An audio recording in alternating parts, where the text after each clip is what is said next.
Maggots of the Mind. Jeramy Burke-Miller as Turner.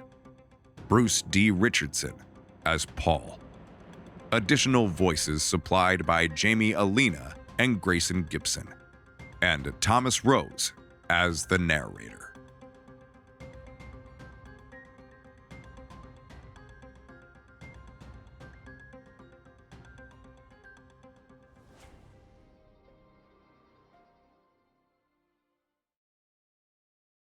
"101s, bundle up, rub your index, 10 ones, rub your middle, 35s, rub your ring, 4 10s, rub your pinky, 4 rolls of pennies, 1 of each for the others, rinse and repeat." That right there was Turner's process when making money for a fresh register. He had 3 of 5 bags done. All he had left to do was pull a concession and bar draw, and then make those back. Afterward, he could finally start on the deposit and closing paperwork for the theater. He peeked at his phone, which read 8:33 p.m. 12 minutes before close. Thank God. He wearily thought. Yes, weekdays were normally slow, and this was no different. However, Turner would contort any simple job into a slope of loops like one would find on a roller coaster, breathless and nauseous by the end. "We have a guest at bar." The radio dangling from Turner's ear had gone off, and as soon as the first word was uttered, Turner fell into a state of anguish flat on the desk in front of him. "Copy. On my way," he replied, his mouth swathed by the fabric of his uniform. Turner was darting down the hall, passing half the auditoriums. It was clear he had only one mission: hurry the hell up. "If I spend 7 minutes at the bar and not a moment over, I can have all the damages put into the computer less than a minute before I have to lock doors." He did not, repeat, did not like falling behind. He nicknamed it the Turner effect. If it took Jillian, equal in role and pay, 2 hours to complete inventory, well, shit, Turner might as well have packed a sleeping bag. Swinging the door open, Turner saw a woman hunched over, wrapped in blankets, idling by the bar. No other guest, lobby, or concessions were in her vicinage. The 3 concessionists who had been working that night claimed a social territory, deliberately avoiding the most basic of conversation with her. "I can serve her in just under 4 minutes, right?" Turner asked himself, that question coated with prayer. Like a soldier on a battlefield, he trekked forward. The war at hand wasn't the woman. It wasn't the bar. It wasn't even that his attire was a couple centimeters off between his shirt and his pants. The war was that of mental endurance, a skirmish for focus, a process to organize, shackles to keep him from bouncing around. The fight of his life. "How are you doing tonight, ma'am?" Turner delusively spoke, which caused the woman to rise from her abyss. Ashes were painted all over her eyelids as they trickled down from the weight of her wrinkled skin.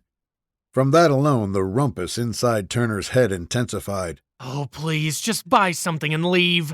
While his thoughts were becoming more manic, on the outside Turner appeared attentive and engaged. "Place the bottom of your palm against your right cheekbone. No, not left. Right. Right! Right!" "Cream with a squirt of Coke," finished the woman. Turner thought underneath all his composure, "Listen! Now she'll get aggravated you're asking her again. Fuck!" He sank his head into the sink below him and stayed quiet for many seconds as his mind kept running circles. "Blink 1221, up 2112, up 2112, down 1221, down, done." "What'd you order, ma'am? Sorry about that, my headset went off." Turner responded, raising his head back up with a poker face and all. "A PB screwball, Bailey's Irish cream with a squirt of Coke, please," the woman repeated. "You got it." Turner hopped over behind, nearly tripping himself in the process, and grasped the screwball whiskey from the middle shelf. He then oscillated from one end of the bar to the other, snatching this and that. He began to mumble words, wrapped in a respiratory wheeze to maintain heavy doses of concentration. "Bailey's, cup, ice, glass, 3/4, 3/4, shake, serving cup, ice, pour, Coke." Immediately after setting the drink down for the lady, Turner lowered his hands out of sight to twiddle them. His eyes bulged slightly as a result. Here you go, ma'am, Turner concluded, and without saying a word, and instead a look of judgment, the woman walked away. It'd only be after she turned the corner that Turner realized a receipt hadn't been printed. No transaction, no profit, inventory off. Turner rotated his head 45 degrees to aim it at the overhead clock, which read 8:49 p.m. A warm yet neurotic sensation radiated from the temples of his head all the way down to his ankles. Keep going.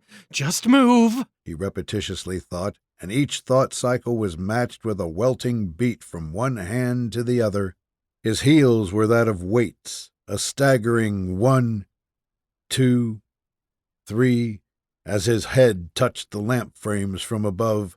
Everything's all good, he stated at a volume of 1. Turner was gone, paused in a momentary purgatory. He tilted his head back for 2 seconds before slamming it against, air. That was what he called neutralization. If he couldn't wash that of what happened, he couldn't progress to the next step. He did it once, however the feeling wasn't there. He did it again, however the feeling still wasn't there. He did it thrice, however the fucking feeling still wasn't goddamn there. Turner was appearing more and more visibly upset. His movements were transforming into a choreographed dance video.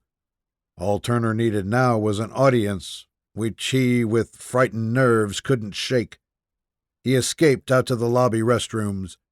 Moment by moment, he picked up the pace until, slamming himself inside the furthest stall from the entrance, there he started to monologue, an act of definitive closure, another spiritual cleansing, an onset of routine to keep his weird and wicked existence disciplined. I went out there to make a drink and did that. Done. He used his fingers as tally marks. You didn't mean to not charge her. Things were occurring too fast. They were just happening too fast. Too fast they were happening.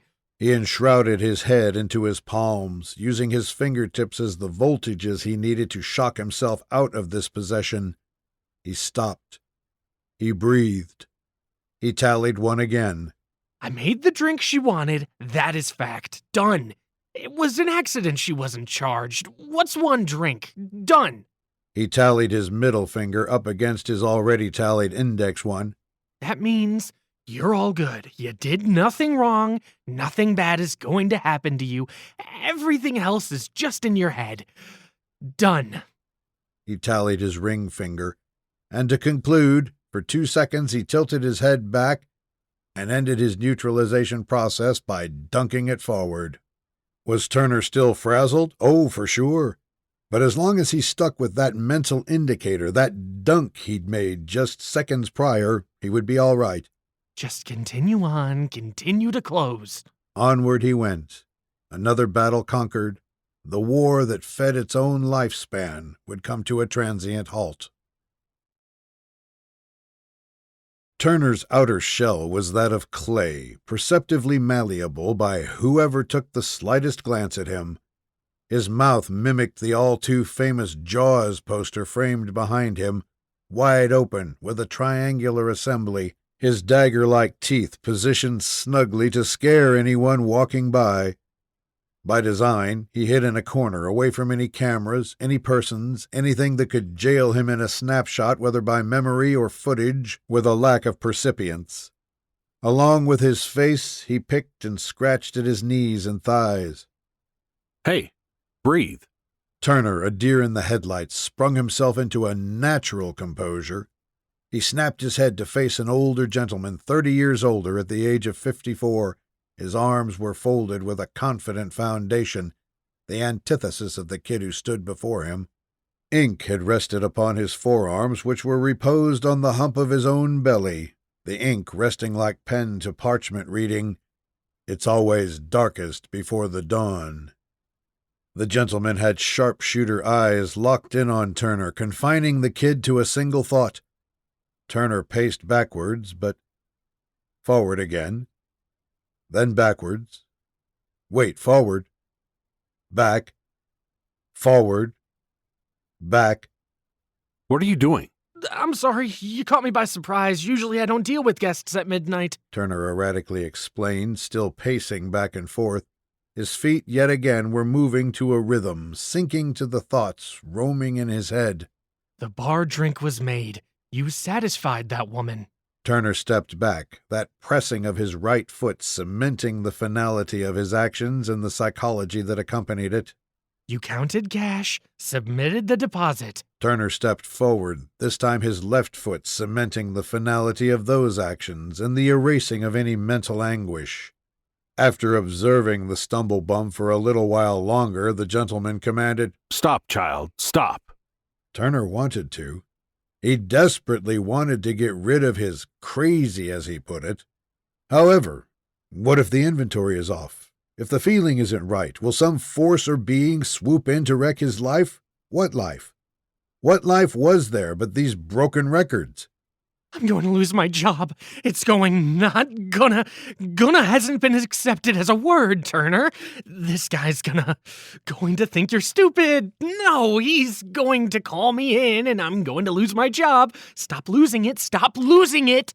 Turner began meshing his hands together whilst rocking himself faster and faster, trying to hasten his neutralization process, though ironically it only worsened his neurosis. The gentleman, with all 270 pounds, yanked Turner closer to him and forced the kid stock still. He gently spoke a key word in cycles. Calm down. Calm. Calm. Turner wanted a cup of hot chocolate then. He wanted the fumes to hook his nostrils with the aroma of peppermint. He garnered a sense of nostalgia when he cracked his head toward this man, overriding the inconsequential colossal that is work. Turner lost his sense of time and existence. Turner was somewhere else, occupying another world. A world where his mind could ease. A world where he could just watch the snow fall. A world where he and Dad could go out cutting trees and supplying firewood for the girls inside. A simple world. Turner paused. He finally slowed down. You good? The gentleman asked in a soothing voice. He seems like Randy. No, Randy's more nerd-like. Is he a Craig? No, that's white collar. Turner started to fidget again, his heart striking the man who was now holding him at close proximity. Breathe. Breathe. The older guy repeated. Turner felt a hot flash. He didn't know. He just didn't know. Turner's eyes wandered all over, scanning the truck he wasn't familiar with. Damn, it's big, he thought in comparison to his little old Ford Escape. How one of these glove compartments could easily fit both of his.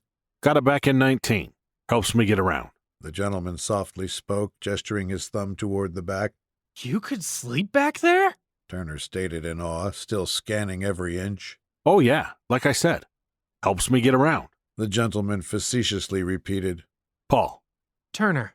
And just like clockwork, the gears started turning. So what do you do exactly? Paul asked with a playful lisp, followed by a lax smile. Well, I manage a theater and— What? No. You? Paul interrupted with a dry tone which made Turner lose his train of thought. He just sat there now, with intense difficulty maintaining cohesive consciousness. Turner looked down and noticed a penny in between his feet, and this compulsion suddenly popped up. Pick it up, pick it up. Turner went silent, his body portraying a zombification of his former self. In a moment of pontification, this fight between yin and yang broke out.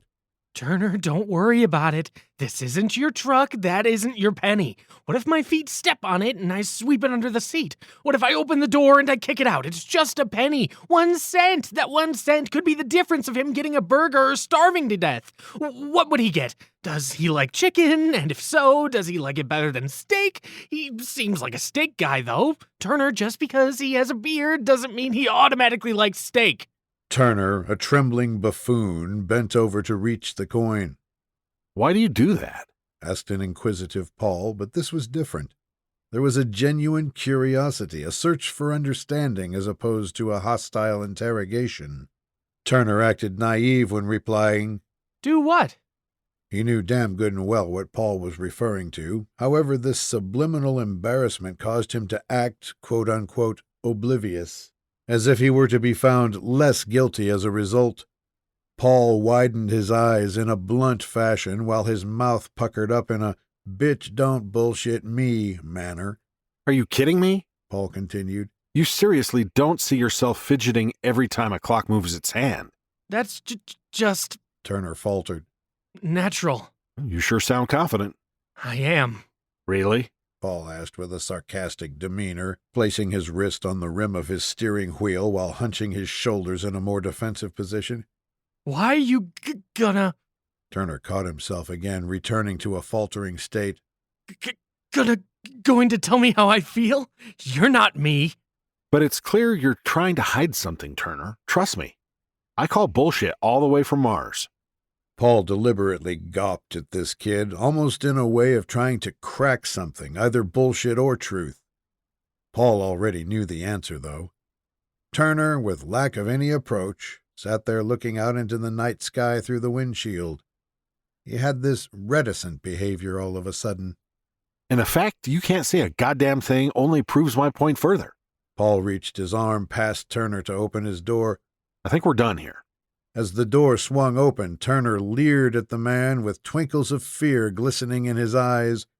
Drops began to scathe down his face, forming this pinkish tint underneath. How'd you do that? Breaking his silence, Turner, in a chokehold just about, sounded faint and intimidated. Do what? Paul, with an exhausted yet equally perplexed bearing, rubbernecked at Turner. The vehicle's door shut itself because of the wind's pickup, the ambiance giving life to its own character, intervening like a referee would in a sporting match. This hybrid stare from Turner had him goggling and ogling at what was in front of him, a solid foundation of steel, a robust reliance, and an immediate trust, notwithstanding the fact most of his judgment was based on a gut feeling. This wasn't like other times, the times where sexual promiscuity was the thesis of interaction, where the look into one man's eyes was the precipice of trust and deceit. It was a hunch, yes, by technical terms, but in reality, it was what it was. If it quacks, it's a duck. If it barks, it's a dog. If it's immoral, it's a human. Paul, though, wasn't human, and that's what gave way for this instantaneous affinity from Turner to Paul, and maybe even from Paul to Turner. You? Turner took a deep breath. I don't know.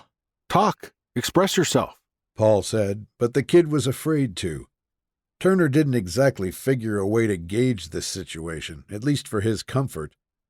Nevertheless, Paul continued on, and as more time kept ticking away, it was a gradual revelation to the man Turner wasn't a deliberate recluse. Even more so, Paul would seize an opportunity to reel in what was a drowning soul. Like sharpshooter's eyes, Paul's had this hyperfocus. It was beyond physicality. He could see what wasn't tangible, the next dimension that's in tandem with our fleshly one, the dimension where reality is boundless. Everything can simultaneously exist and cease, for whatever reason, regardless of any paradoxes. The dimension that can pull a being down under from the physical one, and therefore can drown one's sanity. What do you like to do? Paul asked. I like to walk. I like to, debate. Turner spoke out in two fragments. Judging by how you're acting, you could have fooled me. Well, I don't just debate with anybody. Turner then gestured his hand toward Paul. Like strangers. I think you're wrong. Again, you don't know me. And besides, you just stated I fooled you. Honey, I said you could have. You're not as slick as you think you are. That's not fair to judge me just from 2 hours. What constitutes fair, Turner? When the parameters set forth prior are followed, not broken. I already knew who you were the moment I spotted you in front of that poster tonight. I don't need 2 hours. With a hoarse laugh, Turner mumbled, You're blowing smoke up my ass. You want something up your ass and you're scared if you're honest, you won't get anything up there. Turner sat there blindsided by that comment, and as much as he wanted to bite his tongue, he couldn't help but respond with, Now you're making personal assumptions. and like a bow to an arrow, Turner had drawn Paul back with paramount momentum. Bitch, please. You're here sitting in a parking lot with a 50-year-old man at 12:24 in the goddamn morning. Go back to the factory with all them other hoes. I don't want to be a hoe. I'm not that kind of person. I'm not a hoe! Turner, mouth shut and cheeks stiff, had a red coating painted all over his face. Out of countenance from Paul's application. Nothing left to say. No comebacks, no politics, no quips. Turner was caught dead to rights on who he was. Checkmate within seconds. I can't believe you thought I was a Randy, or even a Craig for that matter. Turner blinked his eyelids in astonishment before looking back at Paul, rapt. White collar? I'll give you nerd, but come on. It was evident when Paul had a shit-eating grin on his face, highlighted by his protruding balloons for eyes, that there was something going on. Still nothing spoken by Turner. Paul rolled his eyes back as he shut them, mimicking a spellbind of sorts. Nice cup of hot chocolate while watching the snowfall. Afterward, you and your dad go out in that treacherous climate, just so the girls can have logs to warm themselves by the fire. Turner smiled when Paul opened his eyes, and Paul looked back with a gentle and welcoming one himself. Turner learned, and would never forget, the gravity at which Paul sustained. How do you get in there? Turner started massaging his head after greeted by slight tremors. A loving, caring man showed, who had been there all along, and met Turner with genuine heart. You're a sweet kid. Paul affectionately rubbed the back of Turner's hair, combing over every follicle with a concerned but protective visage. Paul was actually human, and there were cracks in his armor just like everybody else's. The difference lay in self-love. Paul knew his limitations. He knew of his shortcomings. He knew of his being. However, he simply kept on. His profound and positive energy didn't come from that of which was the truck, the clothes, the sunglasses which had been resting adorably on the top of his receding hair. It was coming from within, which was now seeping out his eyes in the form of teardrops. A touch of two lips clashed together before ripples echoed throughout both men. Paul's gravity inhaled Turner like a nasty tornado would to a twig. Splashes of sweat shot out onto the window when Turner made impact. This well-nigh like whiplash drenched him in a bath of lava as he sank down with Paul in the back. Their clothes were melting off, their bodies oozing into one like clay to sculpture. It was a masterpiece of divinity, spectacle, and splendor. How did you read my thoughts? Asked Turner, his hand ironed flat on Paul's chest. They had lain in the back of the truck for a good half hour talking as the meat of Paul's arm took in Turner like a mama bird to her babies. You won't believe me unless I show you. Turner shot up. Fuck yes, I want to see. Breathe. Paul let out a few endearing chuckles to calm Turner down. You're so full of life. I mean, full of it. You're perfect. Turner comedically scoffed. No, I'm not. Yes, you are. And I'm going to keep saying that until you believe it. There is nothing wrong with you. The breaths of both men were still on a steady pace back to normal, especially for Turner. Even after the deed was done, there was this inseparable tissue connecting them both. Anyway, it's known as a dimensional drug, Paul started to explain. and there are 4 types. Turner held this small, distorted heptagon in the palm of his hand. The flakes that were attached on every endpoint were dispersing onto his fingertips with every tremble he produced. Each one rendered slime when touching skin. It's going to be hard to swallow at first. It takes a certain technique, Paul stated, taking a seat next to his work table. Turner, even after a full night's rest, was still dithering. Kid, if you're not comfortable with it, don't do it. You need to be sure when taking this. However, Turner didn't hear what Paul just said. This murky hypnosis filtered almost all impulse control. Relief. The kid would cyclically think, his head tilting to a sedate tempo. If it makes you feel any better, Paul raised his voice in an attempt to reel Turner's attention back in. we're here at my shop where no one can bother us. So even for you, with it being your first time and all, you can be rest assured. The clock was ticking, just as it had been last night at 8:33 p.m., 8:49 p.m., 12:24 a.m., and so forth. No matter what Turner did, time would not wait up. He needed something, anything, to flip the script. At this rate, all he had to anticipate in 10 years was a pack of cigarettes and soda pop 15 minutes a day, the other minutes spent on malfunctioning projectors as well as malfunctioning customers. The kid was about to set the damn heptagon on fire with how much concentration he gave it. It almost appeared he was constipated, Paul thought humorously. So, if I take this, Turner verbally stumbled. I'll stop thinking? No, that right there you got is what I took last night. Paul stood up, making his way over. This one will allow you to read minds for 8 to 10 hours. He pointed with a spear-like arm to the drug that was still in Turner's hand, the bottom forming a base of residue from pure adrenaline-inducing sweat. This is the second-dimensional drug. Paul expressed. What about the one you mentioned before bed? The one where you can't hear your own thoughts? That one's gonna be... Going to be. What? You said gonna be, it's going to be. Oh, stop it. Paul endearingly, with a cartoonish tone, growled. Follow me. Next, he led Turner over to a rusted, low-down pantry that sat beneath the work table. Opening it unveiled drugs of 2 sets, one set being that of the second-dimensional variety. The other was a display of pentagon-shaped deformities. Those right there are what you want. Paul took one out of the latter set. These are your first-dimensional drugs. Turner swiftly snatched it out of his hands. But please note, this can really mindfuck you the first time you take it. Paul emphasized to an extreme severity. Turner eventually took a gander inside the pantry. You don't have the other two? Paul desisted any cued dialogue and in lieu asseverated a very nefarious point. You will never take those, you hear me? There are people out there, if you use those specific ones, who have the power to take even God away from you. Stay away. Turner slightly abhorred at the thing which was now glued to his palm. Those are one of the 2 that are okay to take. Paul finished, trying to reassure. Just be careful, and remember. He stopped himself.